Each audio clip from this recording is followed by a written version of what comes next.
यारे का मिलल तो के इंगरा नाजुक दिलवा के तोड़ के कि यारे करे जा का मिलल तो के इंगरा नाजुक दिलवा के तोड़ के। एक बात बतावा, अब तू खुश बाड़ू ना हमरा राकेश भैया के साथ छोड़ के।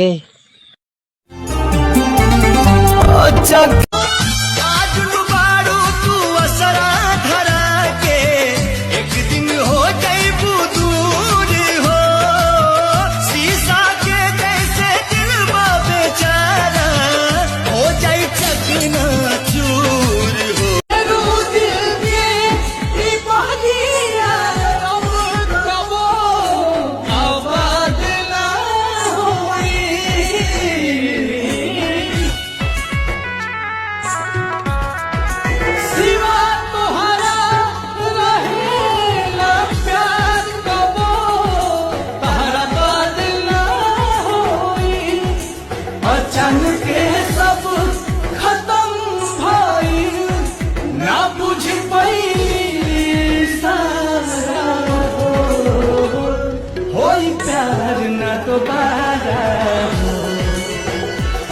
होई प्यार ना दोबारा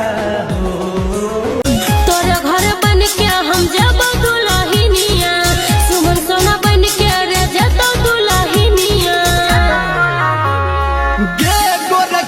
कहिया बनबे हमर कनिया अखियां बिछा के रहिया देखा तनिया आज हो जेकरा से रहे हमरा के आशा ओहे पलटा ले पासा। हाय जेकरा से रहे हमरा बिछड़ के से जियल बाटे गवारा हो कह कैसे उमर भरला दियावा तुहार माने तुह के सजनिया बढ़ी के परान से पूरा कर तू सजन के मुराद रहा हो हम मुराद रहा हो। अरे चाहे पिया जवानी हमर जराई रे गइलाना एगो नचनी कारण कनिया के भुलाई। अरे भाई आज बहुत खुश नजर आ रहा है। हाँ भाई एगो लड़की से लव हो गई। कौन ही भाई? पढ़े कोचिंग में गोरकी जवन आवेले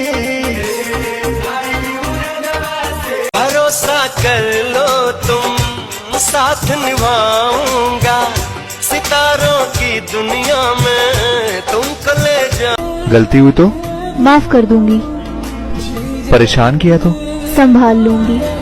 अकेला हूँ मैं, साथ हूँ मैं। आज बहुत उदास हूँ मैं। नजर उठाकर देखो, तुम्हारे पास